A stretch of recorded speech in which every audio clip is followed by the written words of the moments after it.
One, two, three. Okay, this is Bruce Wilson with Coastal Bend Neighborhood Empowerment, soon to be Coastal Bend Community Empowerment. And a couple of weeks ago at a peer advocate meeting with Leon Winchester, who got here with me today, the peer advocates with the Homeless Helping Homeless community, we're talking about next steps and how to help each other. And I think we're getting to a point where we're ready to kind of graduate into a next level, another step. And before I have even brought it up or mentioned it, Winchester was the one who said this is what we need.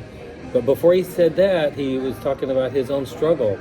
And so I'm going to let him pick it up from here, because we need each other. We need each other's support. We need each other's accountability.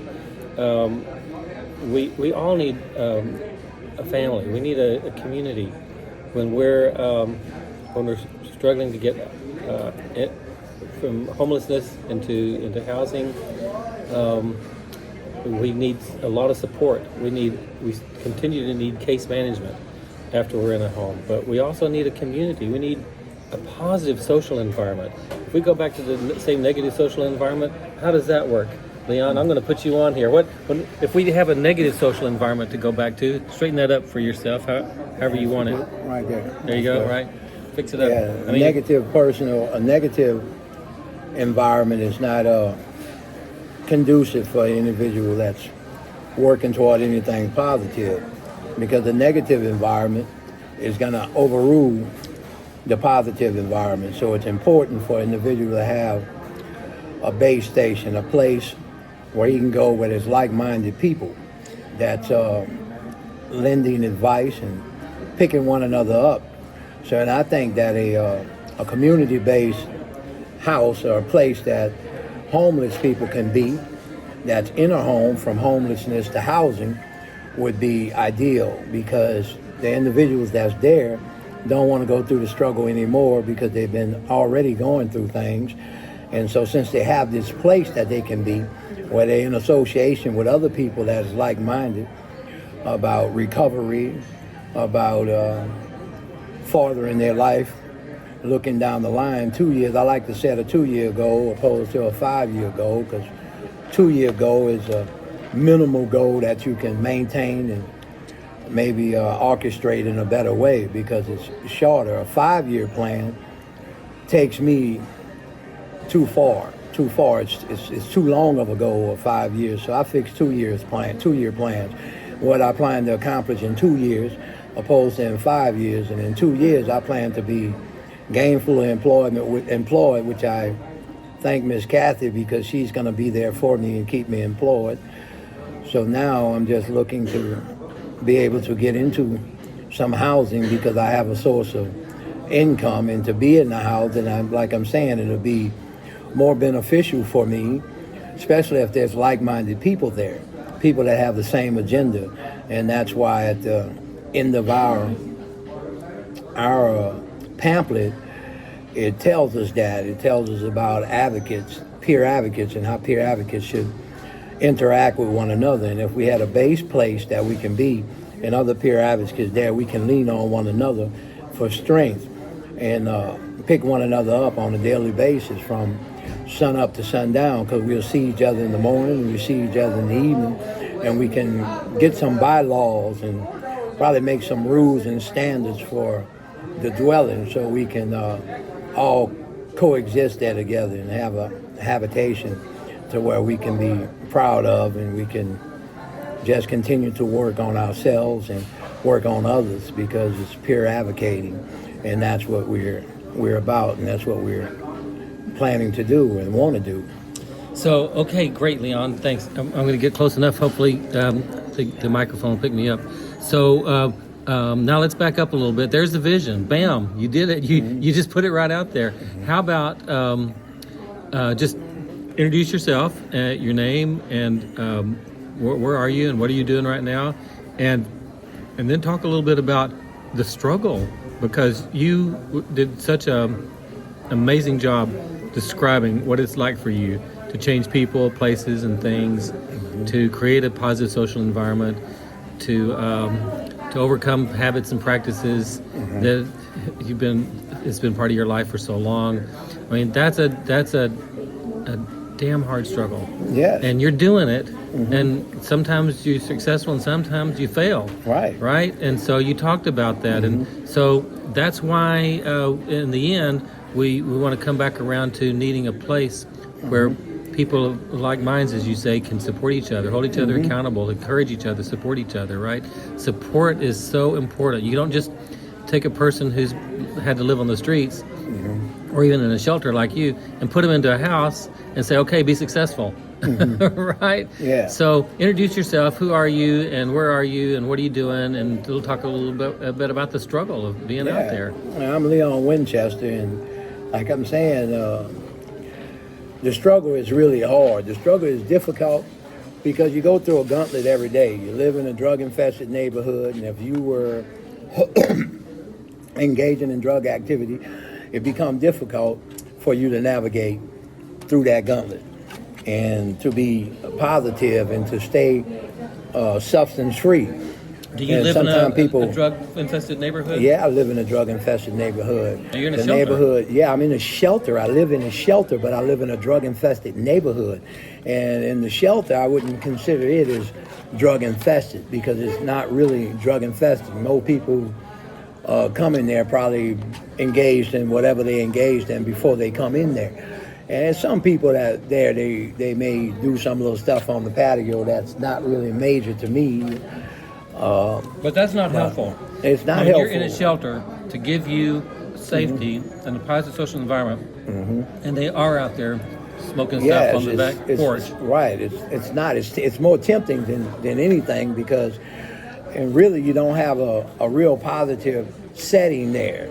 You know, you're thinking that if this is going down right here, you're not really good. So I'm kind of looking for a foundation where I'm away from that and I'm around other advocators, other peer advocators that has a like mind like myself and don't want to be dealing with substances and doing that. So that's basically where I'm at.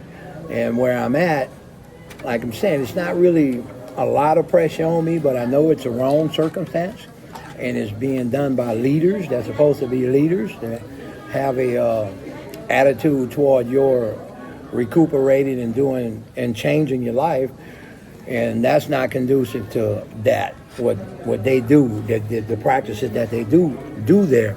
So, what do you mean? What do they do that's not? They smoke a little weed on the back, and they go out there and they smoke and they get high. Yeah. Okay. So that's not helpful. No, it's not helpful because it makes you think about getting high. And when you think about getting high and you already been down the substance abuse road, it don't take much long to make you go and do the same thing. But you won't do it there. But it's just the fact that they put the thought in your mind, and it shouldn't be there. It shouldn't be there at all. If it wouldn't be there, then it's a lot of times people wouldn't relapse. They wouldn't relapse if that wasn't there. So a couple people already did it, and I saw that a couple nights ago. A couple people did it, and they had to call ambulances for them and stuff like that with crystal meth. But they relapsed? They relapsed. I tried to abstain myself from that as best I can. But sometimes it's really difficult, and sometimes I'm unsuccessful. Other times I'm very successful, but I hold all that out to the people that's around me and the ones that talk to me and don't abandon me. They stay sticking right there with me, and they tell me good things to motivate me, to give me more encouragement. And from day to day, that happens. Ann Brown sent you a friend request. Oh, that's all right. When I loved it when you were quoting scripture. You were quoting from St. Paul when you were talking about the struggle, the things you want to do, the things you don't want to do. Tell us about that. Well, that is difficult, and I identified with Paul on that because he said the things I want to do, those are the things I find myself not doing, and the things I don't want to do, those are things I find myself doing. That scripture was prevalent in my mind when I read it because it read me. It told me exactly who I was and what I was going through, because I tried to uphold a standard within myself, but I find myself sometimes not always adhering to that standard. and it's basically because of the things that happen and being practiced around me by individuals in my mind that I feel like shouldn't be doing that, and if they wasn't doing it, I think I'll be stronger in the struggle against substance abuse. And I think people who have no experience with this, or who care but don't know, one of the things that they don't know is that not only is the street a negative social environment, but some of the shelters are a negative social environment. Yes. And it's really hard to find a positive social environment, but a positive community like the peer advocates that's committed to building a community based on the core values of being safe, supportive, positive, and honest. That's unusual. That's rare, and we need each other. Even after we moved into an apartment, I mean, where are we going to go? We're not going to go back up over to Mother Teresa's and hang out. Right. We're not going to go back into drug-infested streets and neighborhoods to hang out, because we're trying to do better. And where are you going to go? Who are you going to be friends with? How do you make new friends? How do you meet new people? How do you become part of a positive social environment? That's not easy. Right. So that's why we're working to try to get a base station where everybody be like-minded and they can rest on one another, and keeping that environment safe and keeping it conducive to steady moving up and not going backwards. So, and I really wish that we can establish a base station like that. It'll be extremely helpful to not only me, to others too. And individuals that occupy the residence has to be individuals that have a made-up mind. They can't be individuals that's there and just putting on a facade of being there. They have to be actively involved in peer advocating and more or less reading a booklet and keeping those thoughts at the forefront of their mind.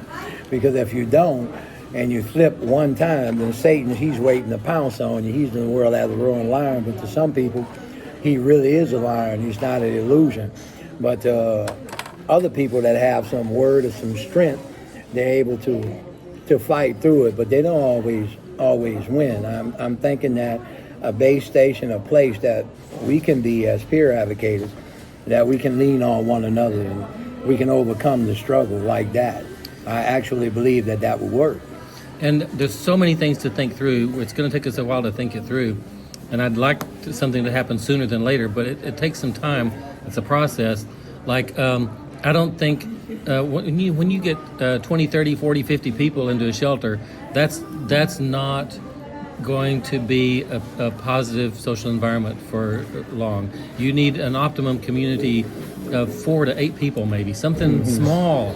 It's a small group with people you trust, people you get to know, people who will encourage each other and hold each other accountable. You can't do that in a congregate shelter with lots of people packed in, trying to follow the institutional rules that make it easy for the institution to do their job, but not rules that always work for the people who live there, and it's too many people.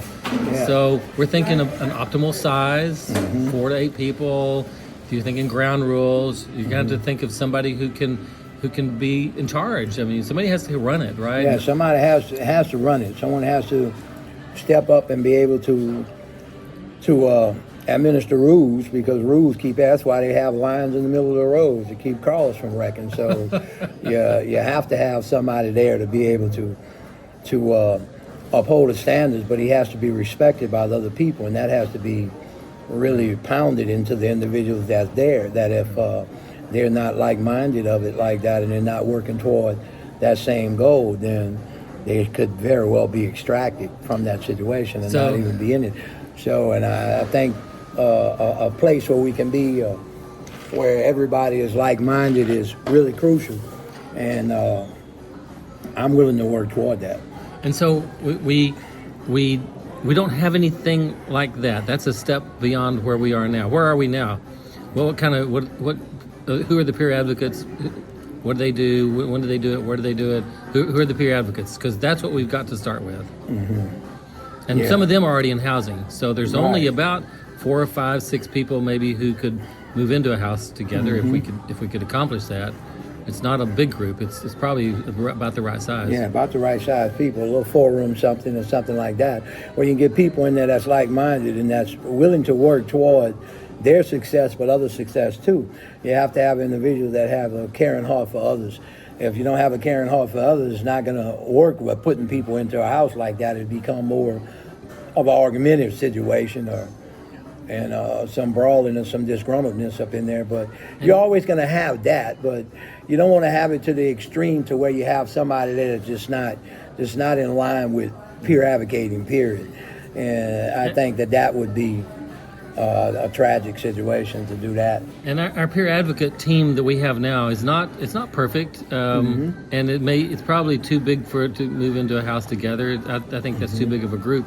But tell us, who are the peer advocates? What do we do? When, where? How does it help? Tell us about the peer advocates. I think a lot of the peer advocates have a positive mind about things. A few of them that I can think of.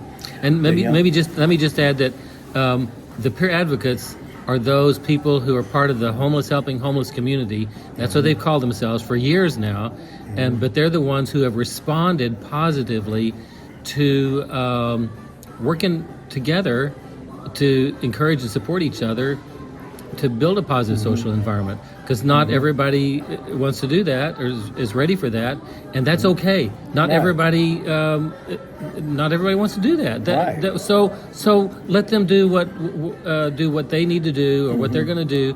And those who do want to build a community like this, they're building this community. So these are people with some capacity, some a future vision and a hope and some goals, and they want to help each other out. So they call themselves peer advocates. Right? Yes, right. And say more about who we are, what we do. Yeah, well, peer advocates, we lean on one another, homeless helping homeless.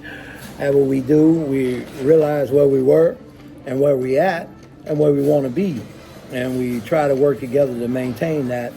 And but when and where do we do that? Well, right now we do it at the Dorothy Day House. I don't know no other place that we did it at. That's the only place I ever met over there, at a Holiday Inn or wherever. But just once a week. We're just meeting once a week. Yeah, we meet once a week, but it'd be at the Dorothy Day House, and sometimes it was at the Holiday Inn. Yes, right. So we don't have a really based place. We were moving around from place to place. I figured Dorothy Day House was the main place because we went over there more times than not. So, and you said it's great when we're here because we can support each other. Yeah. But after the meeting is over, split up, everybody go their own separate ways, and that's the thing about it. You don't have nobody around going through the gauntlet. You don't have nobody around that you can probably say something to before you engage in something that may be negative, because nobody's around. Everybody's split up. So a community-based place where people are together, they can communicate with one another on a daily basis. If they're going to work, they go into work. They see each other in the morning. If they're coming back in the evening, they're coming in. And you'll be able to see one another then and hold one another accountable without disgruntledness, being able to have that mind saying that this is what we all doing, this is what we work for. So it's understood that this is the way that this has to be ran, and this is what we have to do with it. Because everything needs some guidelines and everybody needs some rules, and everybody has to stay in line there, but everybody has to be of one mind to be able to pull it off, to be able to live in and coexist together. And it's a friendly accountability. It's not some outsider who's cracking a whip and making everybody follow their rules. Right. This is consensual, common mind, collaboration, consensus on coming up with the guidelines, the rules, and there's a friendly accountability to each other. And for whoever is somebody's probably going to have to be in charge of somebody has to be in charge. Something. There has to be somebody in charge. Maybe different people in charge of different things. Yeah, it can change. It can rotate. Individuals that there can rotate. They can rotate the duty of being responsible for the house and establishing different things for the house, because that's absolutely necessary. But individual has to be of the same mind. If they're not of the same mind, I just don't think it's gonna. Right. I just don't think it's gonna pan out. But right now, as I see it, everybody is basically peer advocating. They want a change, and they're looking for that change. And we can probably do a lot with a community-based place and bringing about that change. So we got to we got to close this off because we've already gone kind of overtime, but just maybe just one or two things about yourself personally. I mean, where are you on your plan, your path, and where you want to go in the next couple of years? And like I said, I fixed a 2-year plan. In 2 years, I just want to have me a place to where I'm at, where I can be able to just think and be able to come there and cook a meal, take a shower, and think about things I'm going to do down the line. A 2-year plan for me is to have a place that I stay in, have a credit union account where I can save stuff in a credit union, and be able to uplift myself where I can peer advocate better. I can work toward the common goal that we're trying to reach. And what about your son? In a better way. My son, I'll deal with my son at other times. He's 19 years old now, and I got to kind of like give him some room and let him grow. I talked to him the other day. We had a good conversation. You know, he loves his dad loves him, and you know, he's going to school, he's playing baseball, he's doing pretty good. He got a part-time job and a girlfriend, so he's 19, so he's on the borderline of being a full-grown man. And I respect his wishes, and I respect things that he say to me, and we have a different conversation that's kind of like friends opposed to father and son, and that's good. You know, Miss Kathy tells me at work, go call your son, and I go call him, stop me from working, but I haven't mind to call him, but not at the time that she want me to go call him. So how did you lose all of that? How did you end up on the street? Well, I ended up on the street because his grandmother, Miss Tina, took our son from us. And when she took our son from us, me and my wife just began to go from Lafayette to Cameron to Lake Charles to different places like that, and things just wasn't the same. And I decided to come to Texas, and they decided to stay in Louisiana. So, but then, on what grounds did she take your son away from you? She took the son away because we were living in a car, and said that the car wasn't conducive for a child to be living in, and we live in a small town. And her mother owns a business, and she went and talked to the sheriff and them, and the sheriff and them sided with her over us and took our child from us. That's and how did you end up living in the car? We lived in a car because Hurricane Katrina came and blew our house off of the foundation, and we couldn't go back in the house until they put it back together, and they were taking too long to do it, so we just was living out our car until they did what they needed to do. There you go. And they never got it right. And when they did get it right, we were already living in FEMA trailers somewhere else, you know, so and now that's how that happened. Where's your wife now? Well, my wife is in jail right now for domestic violence, but we had a good run in life, you know. We're still married. We planned never to get divorced. That's what we laminated our cards in. When the judge gave it to him, that's the only request we had of the judge, that there'll never be a divorce in this marriage. She'll always be a Winchester, and me and her always be married. And she's holding true to that, and I'm holding true to that too. So Leon, you are, this is back on me. You're a pretty remarkable guy, and I'm glad you're my friend, and I hope you consider me your friend. Sure. And we've already started working on some things together, and I want to continue to help you I want to support you on your path, and Kathy's going to support you on your path. Yes. And one of these days you're going to be in a house, and you're going to be back together with your son, and maybe with your wife. Yes, he can come visit and all, because we talked about that on the phone, having him come visit and all. Miss Kathy talks to my auntie all the time, and we can arrange that when the time is necessary for it. But right now, I just communicate with him through FaceTime, sometimes on the phone, and other times just talking on the phone. So, you know, that's where I'm at with that. And I know we got to close this down. This is 25 minutes. That's way too long. But it's just been fun to listen to you, and so informative, so educational.